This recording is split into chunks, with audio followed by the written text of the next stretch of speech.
I'm turned off by what is called religion in our nation, and I'm turned off by a lot of what is called Christianity or the church. I find it very repulsive. I really do, and I'm not trying to be unkind. I find it repulsive and distorted, and I find it a very degraded reality upon which the original was built. And let me give you an example.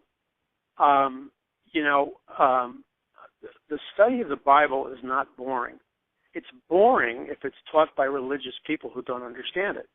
Then and there's no pun intended, it's boring as hell if it's taught by people that don't understand it. So let me give you an example. The story of Noah and the flood is basically taught by most churches as if it was an allegory about this funky old man in a beard, and he built a cute little wooden ark, and these cute little animals come into the ark, and God floods the world for whatever reason they decide to come up with, and the animals come in 2 by 2. It's a trite, cute little stupid story that doesn't have real appeal to adults. I mean, it makes a great cartoon for kids, but it doesn't have real appeal for adults. Now, if you throw that in the garbage, that kind of story, and that's what I would do, because if somebody taught me the story of Noah, and I was taught the story of Noah in those terms for most of my life, and I feel like I was ripped off. And then I discovered one day that the story of Noah is the most mind-blowing tour de force that is so beyond any science fiction movie that it will blow the roof of your mind off. The story of Noah is a DNA digital holographic story. It deals with a planetary infection of the human DNA because there are fallen angels coming in from another dimension who actually came to Earth on Mount Hermon in the area, by the way, where Phoenicia is. And if you look at the back of the dollar bill again, you see that bird is not an eagle, it's a phoenix, and it's a phoenix because it's based on the term Phoenicia. And Phoenicia was the general geographic region where these fallen angels descended from heaven on Mount Hermon. So there's a meaning in the phoenix and the Phoenician civilization. By the way, the capital of Phoenicia was Cydonia, which just happens to have a mirror city on Mars. Now, in case you think that's far-fetched, and I don't have time to get into it now, Aleister Crowley was very aware of Cydonia and its relationship between Phoenicia and Mars. And there's a reason why he was very aware of that, but I'll have to put a comma on that. Back to the story of Noah. So these interdimensional beings come down from planet Earth. And by the way, we are right on the precipice of a revolution in human consciousness that is going to turn the world upside down. Because all these movies like Prometheus that Ridley Scott directed, and all the ancient astronaut type stories and movies are really paving the way for what I believe is going to happen very soon, which will be an alien genesis. I believe the traditional Darwinian theory of evolution will be radically modified because it's an unworkable theory the way it's presented now. And the accepted belief, and I believe it's coming very soon, will be that planet Earth was seeded by aliens billions of years ago, and that in the manner of the movie Prometheus, the real genesis or origins of mankind is extraterrestrial. So let's just put a comma on that.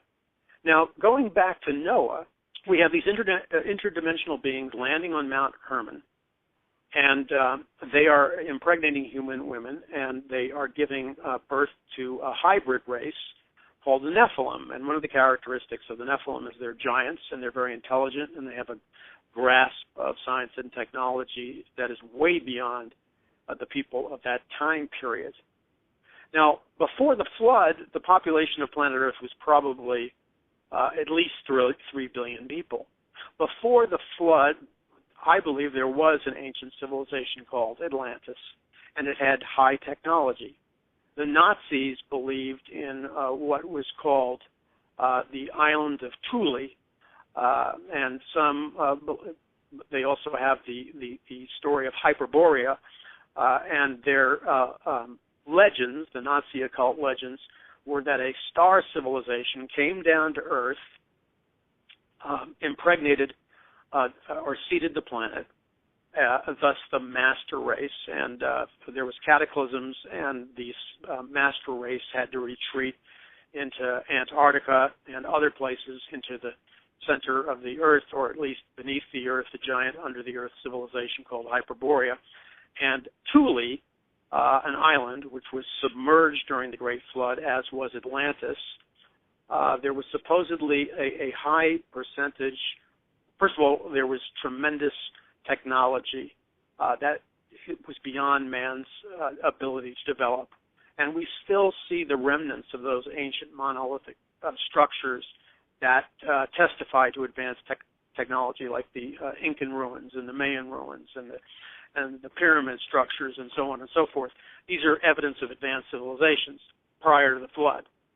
So prior to the flood, there's this interbreeding and widespread contamination of human DNA. And God, when he created man and Adam and Eve, he created man in his own image, which means God gave Adam and Eve his DNA, a specific DNA coding system. Lucifer, who's a fallen angel, who has led a rebellion against God with 1/3 of the fallen angels, broke the life force in Eden by introducing the death force. And what pulled that cosmic trigger to release the death force was when the serpent tempted Adam and Eve to disobey the word of God and promised them that they shall be as gods. So you have the human race contaminated with this DNA. And when you read the story, let's say, of Joshua and Caleb and how they went in to fight the giants, well, people don't understand that the giants that they were going in to fight were cross-breeding Nephilim giants. They were the products of interspecies breeding between human women and fallen angels. And the worship of these ancient cultures, the Canaanites, the Jebusites, the Hittites, the Kezites, and you could go on and on and on, and they worshiped like Moloch, which is the same god they worship at the Bohemian Grove. The worship always consisted of the sacrifice of human babies on the burning hands of Moloch, which was a metallic statue heated up. They would burn their babies alive, and their worship consisted of sexual orgies, drug-taking, and drinking in the most perverse manner. Now, this wasn't just about partying.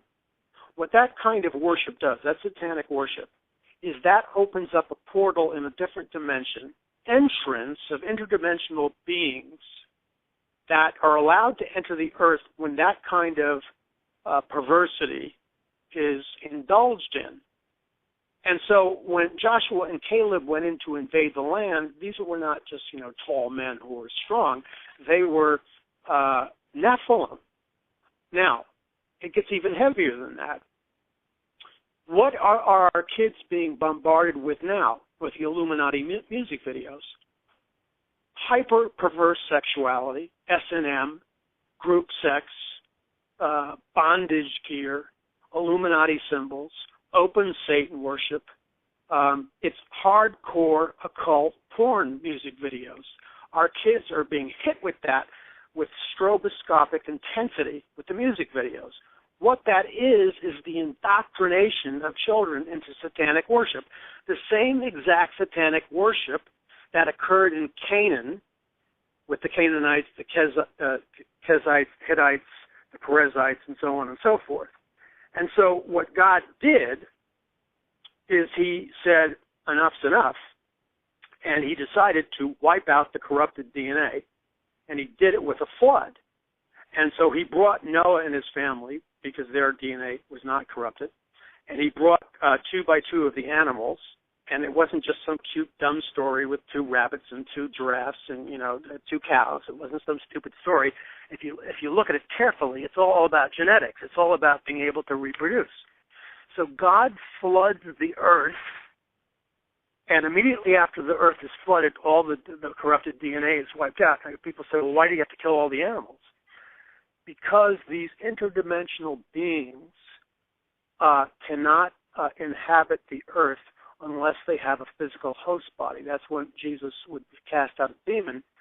The legion of demons begged him to send the demons into a group of pigs because they needed a host body. They didn't want to be just cast out of a man. They would settle for being able to inhabit an animal.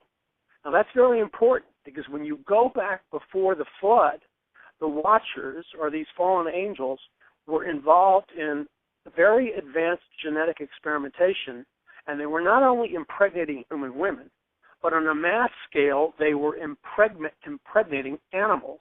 So when God institutes the Levitical laws, and he goes on at length about not having sex with animals and forbidding bestiality and forbidding women lying, with a horse like she would lie with a man and all that stuff. It's pretty graphic and specific.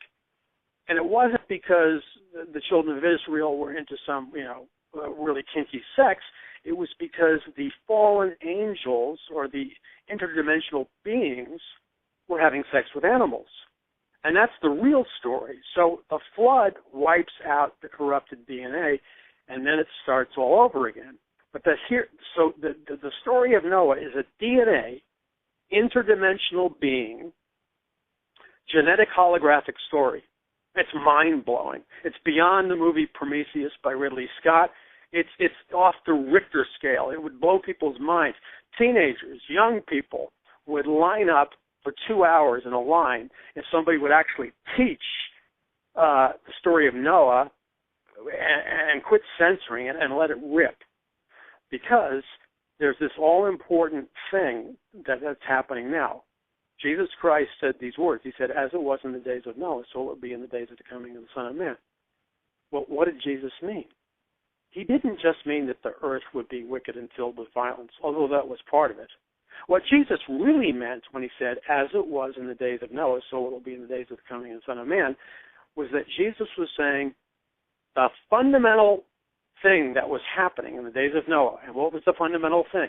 It was the interdimensional beings having sex with human women and producing Nephilim hybrids. That was the fundamental problem.